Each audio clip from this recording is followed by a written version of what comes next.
Good morning. God bless you. Good morning. Morning. Okay, now it seems to be low again. Anyway, okay, I'm on, so that's good. All right. Well, thank you, Reverend Francie, for that meditation. And thank you, Mickey, for the reading of the Daily Word. It goes perfectly along with my message today. But I like to start out with a joke. And so there's this this blonde girl, or lady, that went into this, was going on this flight. She got on a flight. She got on an economy class. He kicked It's off off. now. They say. Okay. I don't think it's you. I think Yeah, it's something else. Sorry.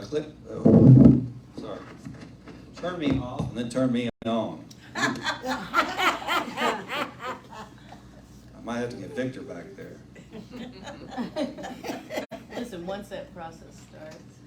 You got it? Bill, Okay, thank you, Bill. There you go. All right, anyway, this airplane, this commercial airplane took off and had a blonde passenger in the economy class. Well, once the plane took off and Fat Alicia seatbelt light came on, she got out of her seat and went up to first class and sat down in an empty seat. And the stewardess, sorry, using the old language, stewardess saw that and said, oh, she ain't going to do that. This is the first class up here. So she went up to her and said, ma'am, I'm sorry, but I looked up on the itinerary and you are paid for economy class. You're going to have to sit back in economy class, not first class. And she said to her, she said, I'm going to Paris and I'm going first class. So I'm sitting here. And so she said, ma'am, I'm going to have to charge you when we get there for a first class ticket. And she said, no, I'm going to Paris. I'm on the plane and I'm going to be sitting right here in first class. And so she went to the line of procession. She went to the pilot and co-pilot, told them the situation. And the co-pilot said, well, go ahead and call the police and see if they can be waiting for her. But the stewardess said that. And the co-pilot said, no, let me go talk to her. So he went back there and tried to talk to the blonde lady in first class. And she said, I'm going to Paris and I'm sitting right here. And so he went back to the cabin and told the pilot. And the pilot said, wait a second, before we get the police involved, let me try it.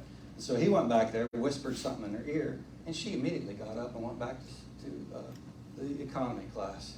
And everybody was kind of concerned and trying to think, well, what did you say to her? And he said, well, I whispered in her ear, first class isn't going to Paris.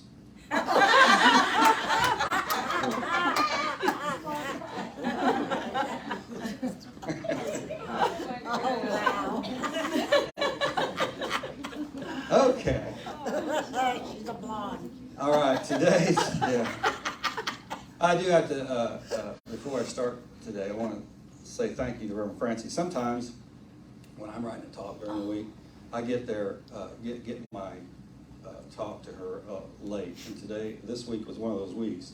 I was busy at the campus all week, and then anyway, I didn't get it to her till Friday or Saturday. I don't remember which, but anyway, it takes a few hours to put this together, so I appreciate her doing that, putting that extra time when it's time sensitive.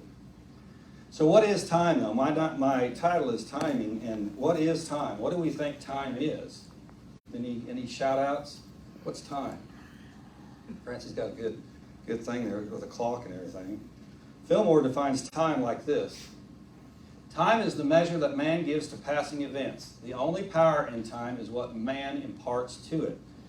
Now, I've said before, and I've told you before because I really like using this example, because I was told actually in a master's accounting class, a guy, this instructor I really liked, and I've talked about him before. He was actually in my Rotary Club, but he was the instructor, and he had worked in his career for the U.S. government as far as examining banks and all sorts of things that were really cool in the accounting arena. But anyway, he had told me, and the whole class, of course, that money. He pulled out a 20 or something and said, "What is this worth?" And we all said $20, of course. And he said, "Why is it worth $20?" And because it says 20 or whatever we said, I don't remember. But he said it's only worth $20 because all of us here are saying it's worth $20. Okay? The exchange between you and me is what gives it value, not the bill itself. And so anyway, what Fillmore is saying here is the same thing about time. It only is something that it's only as powerful, or it is what it is because of what we place in That's not importance on. working here. Okay. Turn me off. Or Okay, Fix it. that's right. Turn you on, you Now, want to turn you all right. Well, anyway, this is good because Fillmore said that and it's true that time is only something that the value we place on it is what it is. So we go through life in different stages, and we'll talk about that here in a minute. This is from the Bible, of course, 2 Peter 1:21. It says, "For the prophecy came not in old time by the will of man, but holy men of God spoke, as they were moved by the Holy Ghost." So in other words, it didn't come at a certain time in somebody's life. Some people try to place spiritual activity or knowing on somebody how much they've experienced and all that, but it isn't up to that. It's when the Holy Spirit, because I don't know about you, but I've seen a lot of kids that are pretty darn spiritual, haven't you? Oh, yeah. And so it doesn't have to do with necessarily how much we go to church or all this stuff, although church is very important. I know I say that all the time because we get together and learn all this stuff, and we all not only learn it, but we relearn it is what I like to say, because we have it within us, but not always. Sometimes we forget it. We actually live life enough that we forget the good things that have happened. When I hope everybody, and I'm sure we've had a passing of one of our congregants recently, and I hope to heck everybody, if not right this second, immediately after, but soon after, will remember that person only the good stuff. You don't need to remember the stuff that you didn't like. You don't need to do that. It's a waste of time, isn't it? Mm-hmm. It is a waste of time. So anyway, what we're talking about, though, spiritually, is we get our spiritual enlightenment at different times in life. And what we do with it is up to us, and how we handle it is up to us. But Fillmore goes on further with the idea of time and says this: when man gets into the understanding of the absolute, he takes his freedom from all bondage of time. So we understand time is nothing, really, when we become understanding the absolute. And I'll explain the absolute in a minute if you've forgotten. And declares that time shall no more enter into the substance of his mind or body or affairs. On today's Daily Word, we were talking about a great instance, in my opinion, especially what we're going through now as a church, as a congregation building the new church, is what they were saying at the village when at one point they had lost, or didn't lose, but didn't have enough money to finish what they were thinking about doing. And the prayer from the congregant, which is no fault of theirs, said, "Let's pray for enough money." But that's the wrong thing to pray for. Myrtle Fillmore said, "No, we're not going to pray for enough money. We're going to pray for enough faith to have everything we need."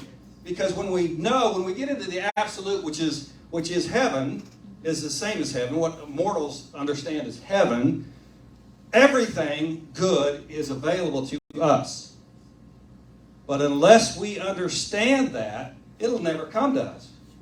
If we think, "Oh my God, I've only got $4 left in the bank, and I've got a $5 bill coming in the mail that I know I'm going to have to pay, how is this going to work?"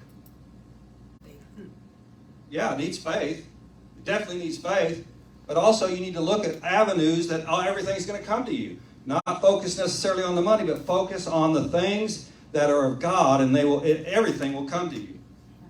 Jesus was so it's so funny about the Bible to me, because I think of Jesus, I guess, different than some people, and a lot of people in Christendom, I know that. But I look at Jesus and I look at things that he did and he said and all this stuff, and wonder why people ever got the idea that if you're going to go by Jesus' teachings in his life, why they ever got the idea that God is going to punish you for something that you did. What happens in our life, in this physical part of life, because there's more life than now, I think we all can agree on that. Surely we're here, we think there's spirit around, or we have spirit within us, the Holy Ghost we're talking about a minute ago. That's what it is. If we have that within us, then we're going to live further than this physical life. I mean, if we understand, if we think about heaven, well, what's heaven? Heaven sometimes, or a lot of times, especially in Christendom, will be thought of as a place out there. Well, heaven is everywhere, though. Heaven is the absolute, what we're talking about. Heaven is everywhere. And if we come to that realization, if we come to that understanding, then we can have heaven here. And in heaven, are we wanting for anything? No, we're not wanting for everything. Everything's supplied, isn't it? Not because of, now, anyway, I'm going to keep going. I'll get stuck there. And I'll keep going all day. And then we don't want to do that. So anyway, let me keep going. In the absolute, or heaven, time does not exist. So I'm going to get myself in trouble with Sandy here. Oh, Lord. So if time does not exist, if heaven's everywhere, and time in heaven's here, and time does not exist, what does that make it a possibility of? What we call, or what we called in the past, or what Fillmore called regeneration. Which regeneration means you can, if you're of the idea of if you're of the fullness, if you are full of spirit and you are understanding how spirit moves, which I'll talk about again here in a minute, is if you're understanding of that, then you can regenerate the cells on your body. Nobody in here is going to have an illness, because illness has no power over you. Has no power over you unless we succumb to it. Succumb to the idea that illness has a power over me. Now, listen, don't hear me wrong, okay? We used to say in Unity, what did you do to bring it upon yourself? I'm not saying that, okay? We used to say that because it's really hardcore, and we would say that. I'm not saying that because even though I was raised in Unity, I understand that is true to a certain extent. We can figure out that we don't have to bring it upon ourselves. I wish that everybody, and I know that some of you, I love to hear when you talk to us, when you pray with us and things, one-on-one especially, because I hear stories more than I've even experienced, but I'd love for everybody to experience how much I've experienced about so many miracles on the health in the health arena. People who had shoulders, had problems with a rotator cuff, people who have to go through kidney dialysis, through anything in life. We've had death sentences in here, in this congregation. That doesn't even take into account the other ones. By far, there's a lot more actually that I've heard of than here. But by far, the miracles that have happened, according to doctors. Now, I give the doctors credit because the American Medical Association has come around a lot over the years. They've come around to understand that prayer works. Now, in those instances that prayer doesn't work, what do you think happens?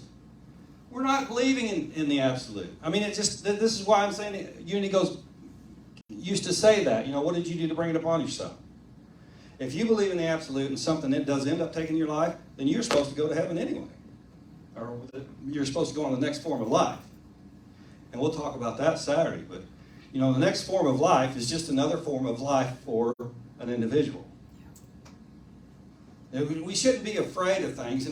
And another thing, as a minister, I've been privy to is that during a transition from this form of life to another, I've dealt with quite a few different people, and there's a world of difference between someone who understands that this isn't the end of life when they're making that transition to this is the end of life. Because when you understand that this is not the end of life, then people those people, in fact, I had even a guy that was kind of happy, But those people seem to be the ones, in my experience, that near the end of their understanding of this life, last few hours, they'll come awake like nothing was even happening. Have you ever experienced that? Yeah. And then they'll make their transition a few hours after that. My mom was that way. But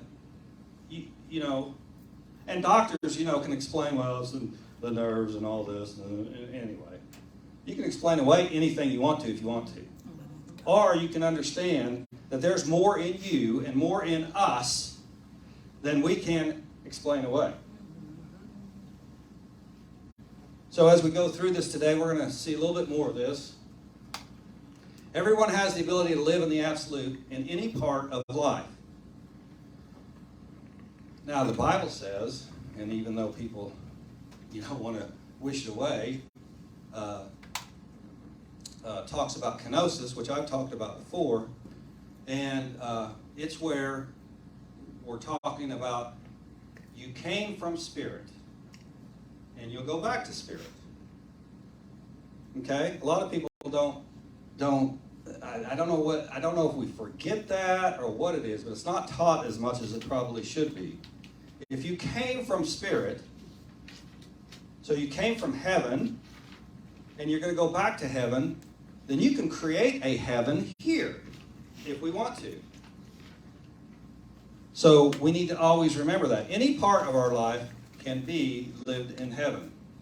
And for those of you, Mickey, Sandy rather, that think that on reincarnation, well, if you want to come back as a worm, go ahead. I don't mean a worm, whatever. I don't want to come back as anything but a human. Okay, there you go. You'll have the ability. If I want to come back. There you go. If you I do. want to, but I don't want to stay here in the physical body. I want to be in the spirit world. Well, you can be right now.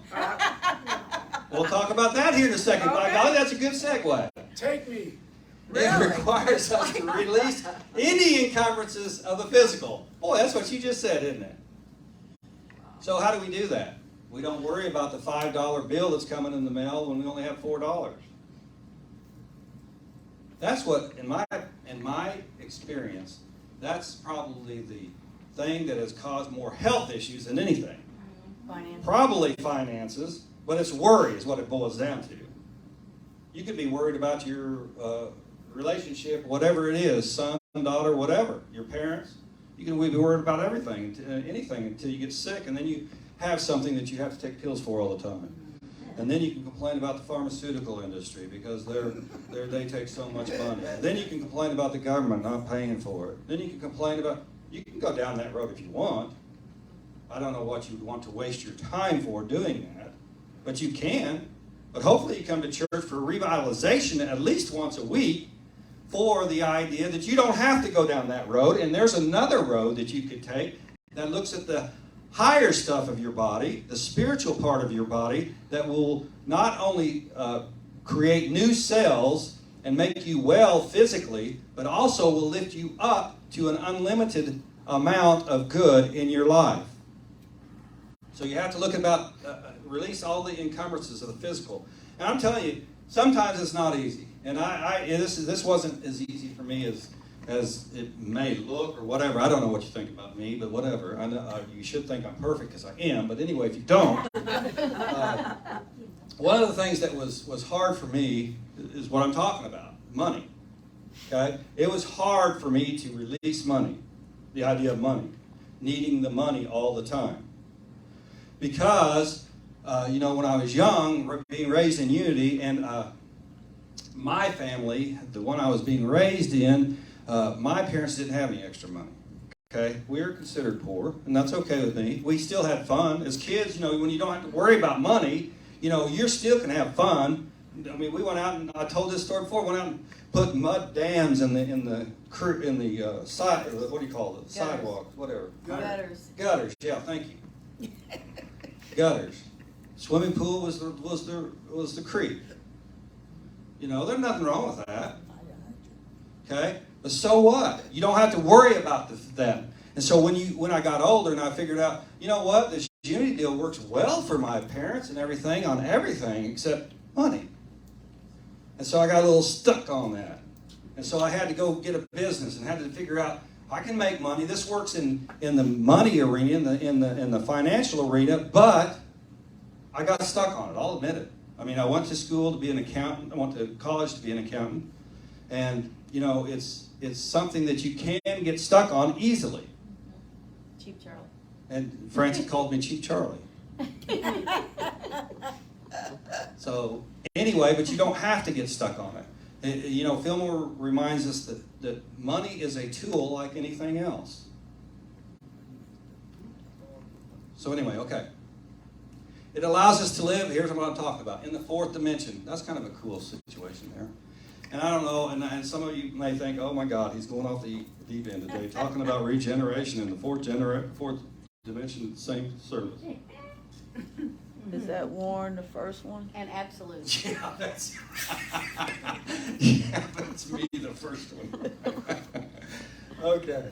So anyway, The fourth dimension, we live in the third dimension. Everybody knows that, I hope, from your old science classes. Third dimension is you can see depth and you can see all the first two.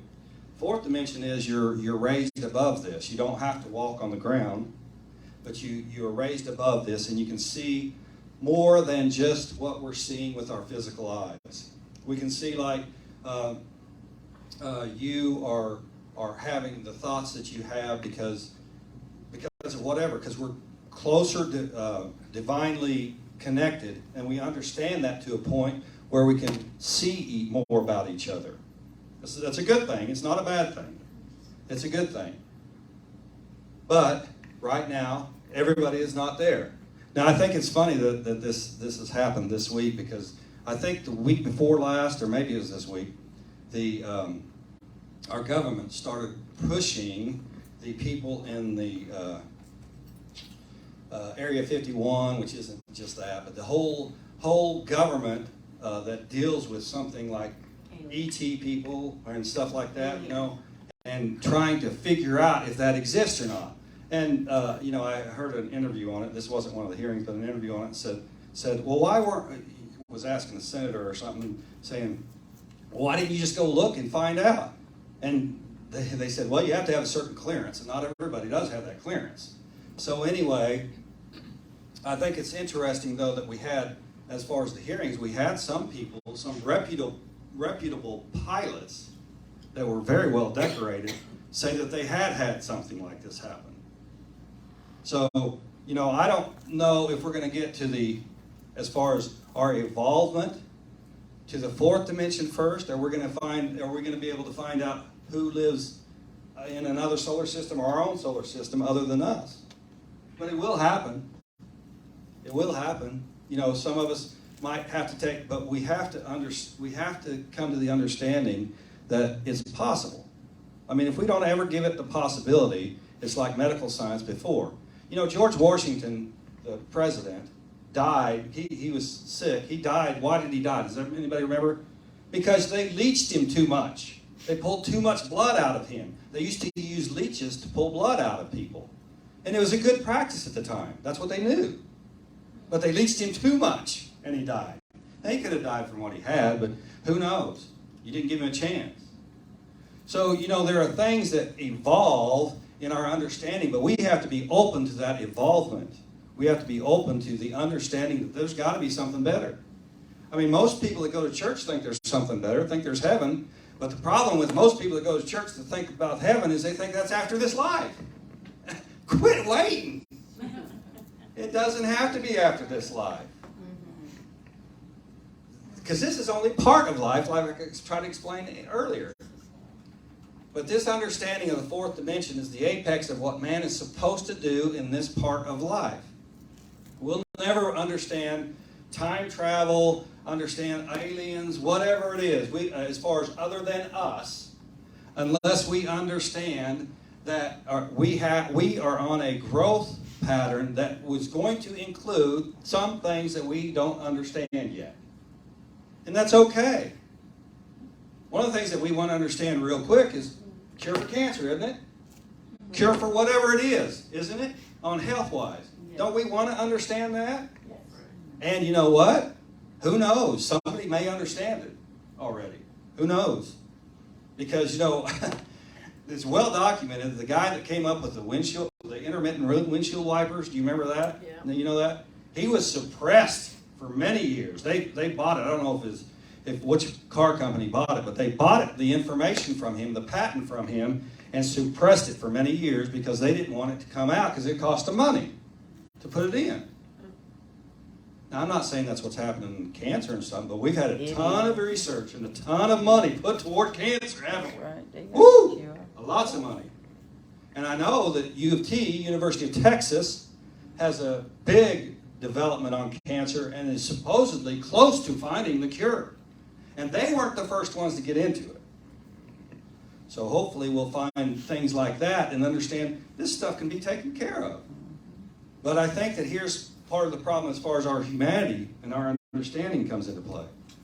If we look outside of us, if we look for the medical profession to heal these things, these abnormalities that we have, we're missing the boat. It's like looking to the government and saying, please help me. The government isn't there to help you. The government's there to supply, to be there to try to make it so you can get along without, somebody else suppressing you. Really, that's what the government was there for. But, we've gotten to a point sometimes where we get to where we think, well, who can help me instead of me helping myself? And that's one of the things that Unity has, we've been around for over 100 years, and for a while there, forever actually, until probably the 90s, Unity churches were booming. They were booming. There's more. I can remember when I was a kid, we'd go, if you were late, you're going to be standing up. You're going to be standing up to hear the service. But I think over time, what has happened is people have gotten back to an old mentality of, I'm not good enough. Everybody owes, I'm a victim, and I just have to do, somebody else has to do something because I'm a victim. We cannot be a victim. In order to take care of yourself, you can't be a victim. You have to be able to lift yourself up and know that there are people that will help you, Unity Church, other things that will help you to help you get to the right frame of mind, the right understanding, maybe even the right way to do something that people have experienced. Our time is limited only by our imagination and what power we give to the human definition of time.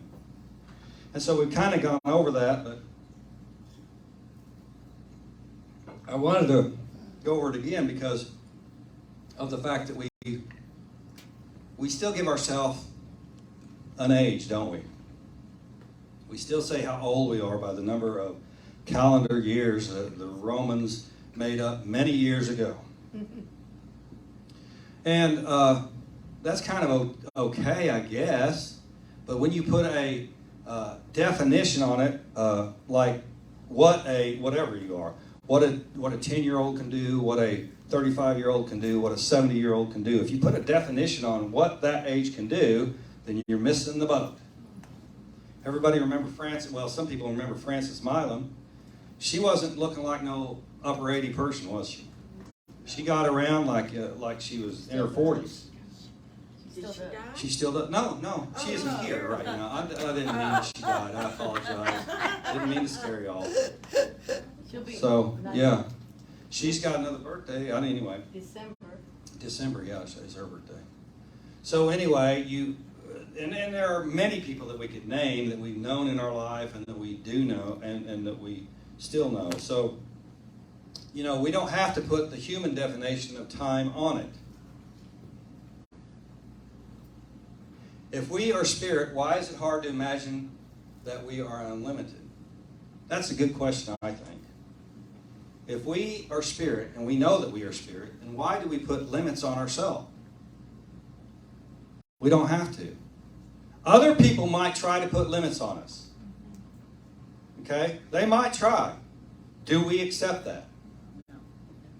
It's up to us. So I hope not, but it is up to us if we accept that or not. There's so much good that can be done by you as an individual in the world. But it starts with you taking care of you. We've had the Dave Ramsey here a couple of times, not himself, but his course here a couple of times. And as far as financial, he's got the right idea. I don't agree totally with everything being cash with his idea there, because I think you should build up a good credit rating. But anyway, that's not the point here. The point is that you are in a good financial state, that you do not have that, because that is, talk about worry, that is one of the heaviest burdens on humankind, as far as in the West, is got a mortgage payment, got a car payment, all this stuff. It weighs you down after a while. You may not even know it until you're there and you see, oh my God, how am I going to make it this month? I make $4,000 a month and I've got $4,000 worth of bills. And that's not uncommon. Not uncommon. What would be great, and then what Dave Ramsey says is once you get out of that cycle, and I love his idea of the top 10. If you got $4,500 worth of bills a month and you got $4,000 worth of income during the month, what's going to happen? You're not going to be able to pay it all, are you? Nope. So what he says, and I agree with him totally, is put down your 10 most important deals, what you owe. And 10 or whatever you can get to. Or list them all, he says, first of all your bills. And then make them in the most important. And go by that important list. And if you can only make it to 6 and you've got 15, you're going to be calling 8 people and saying, listen, I'm not going to be able to pay you for a while. I've got to pay these more important ones than you. Are they going to like that? Heck no, they're not going to like that. Are they going to try to be mean to you? Heck yes, they're going to try to be mean to you. But you have to stand strong and say, look, I'm going to get to you if you want it. But if you don't, just tell me now and I'll put you down to 15. You know? Seriously. Actually, I had a credit card that I had to do that with. I had racked up a lot of bills because it's a long story, but anyway, I thought the income was coming in and it didn't end up coming in. The credit card company just kept hounding me. I told them, I said, and I hadn't been through James Ramsey, but I said, I can't do it right now. I can pay you and I want to pay you, but I cannot do it right now. That wasn't good enough for them. So they sued and all this stuff. Ended up, they got, I think, 10 cents on the dollar by the time the court thing was over. And I got a big 15 years stays on your credit history deal with a big mark against me, which isn't good, but I didn't have a choice. But in my mind, that makes no sense. How stupid are you to take 10% when you could have got 100%? I mean, the credit card company wasn't going out of business. They had money. And I was willing to pay them. I told their attorney that. I really was. I just can't pay you right now. But they pushed it. So they lose. I don't have to lose. Okay? I'd be glad to pay you. Anyway, there's all sorts of ways, not only in money, but other ways that you can do things that can help you get out of this idea that I'm limited because of time or whatever their situation is. Don't be that way. God is here now. God has always been with us from the beginning, and we are all part of God. See, here's where unity comes in big time. That last sentence, we are all part of God, puts the responsibility of things on who? Me. If I'm part of God, then God has sent me here specifically to do some things. Specifically me. And when I look at that and I realize that, I can feel a burden if I want to, or I can feel so blessed that God has given me these things to do because He has given me the resources to do it. And if God gives us the resources, what kind of resources are we going to get? Are we going to only get $10? No, we're going to get unlimited resources. You know, I'm going to put you on the spot, Bill. Bill asked me a few weeks ago, he's looking at the books and saying, well, don't you see the balance of the banking account go down? Doesn't that worry you? You remember what I said, Bill? I said, it doesn't worry me at all. Because people are going to have to either step up or step out. Whoever wants the new church is going to have to step up or step out, right? And you know, I don't really like the idea of saying step up. I always thought that's kind of, Francie and I have had the step up idea or talk before as far as, she doesn't think it's bad at all, but I always thought it's kind of like, insulting something. And I'm not saying that way, okay? Please don't take me wrong when I say that, because I don't want to insult anybody. But it is our responsibility. Like anything in life, if you want it, what are you going to have to do? You're going to have to get off your butt to do it. And so, God isn't like the grandfather that's going to just sit there and give you things when you're sitting at home eating bonbons. God is the person that when you get up and go do something is going to clear the path for you. And allow you to achieve what you want to achieve. Because what does God want for you? Good. I hope everybody knows that God wants only good for you. Now, I know that your old-time Christian religion may have taught you, well, if I do this, God's going to punish me. What's going to happen if you do this wrong is God, whatever you do that isn't in accordance with the divine idea that God has for you, it's not going to be an easy road. To be quite honest, I never thought I'd be a minister. Ever, ever, ever. I had known Unity ministers. I had loved them all my life. My mom was a minister, and I never really thought I'd be a minister. I never even considered it. I had a good business going and everything. And what happened was, for me, was that all the ministers I knew that I grew up with, of course, they got older. They retired. They died. My mom died. You know, and I was looking at this whole unity movement, and I was thinking, and I'm not, believe it or not, I'm an introvert, big time. It's something for me to do this on Sundays. But when I looked at the whole unity movement, I said, man, there's not really that many people. I mean, I still knew people, but I didn't know the leadership anymore. And I thought, is it something that I need to do? And I thought, you know what? When you feel like you need to do something, what do you need to do? You need to get involved, don't you? A little bit more. Although I was involved, you know, I was what Unity calls a faithful friend, which was a big donor. So, you know, when we have the ability to do something, when we learn we have the ability to do something, what comes upon us? More responsibility. And so we got to look at the responsibility of the things that we are supposed to do and not say, whoa, that's a burden. We got to say, hey, this is a gift. This is a gift.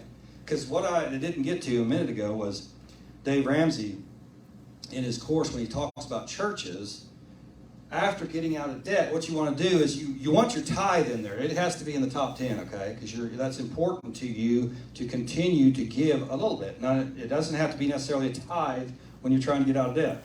It can be just a gift. But you have to give something, you know, $1 a week, whatever it is.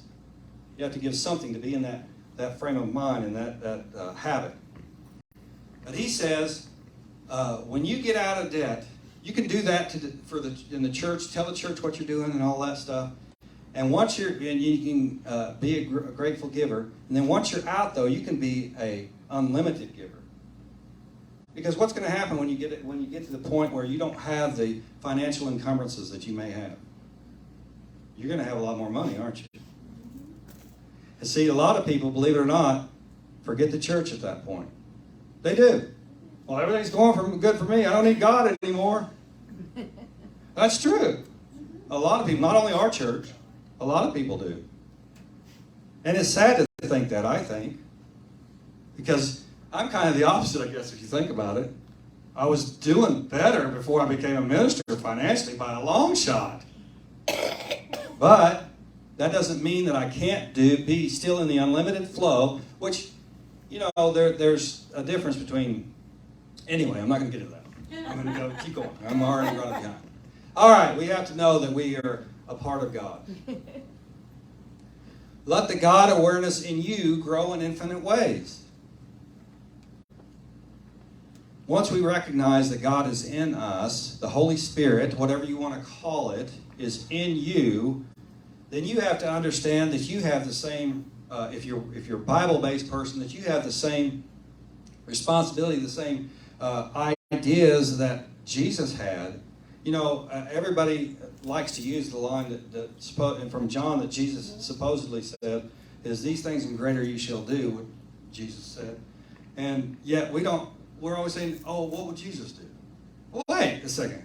That kind of contradicts you, what you're talking about. Don't be wearing that WWJD bracelet without saying, you should say, what would you do? If these things and better you're supposed to do, then don't ask, and unless you're just looking for advice, why don't you just go to the fountainhead, go to God and say, hey, you know, what should I do? If you need advice, but don't be thinking about Jesus. Jesus lived more than 2,000 years ago. And what he did was appropriate for his time. You know, I don't know how many Roman soldiers have come to you and slapped you in the face lately, but none have for me in my life. So, anyway, I've got, so that's the end of the talk. I'm done. Vaya con Dios. We're not leaving yet, though.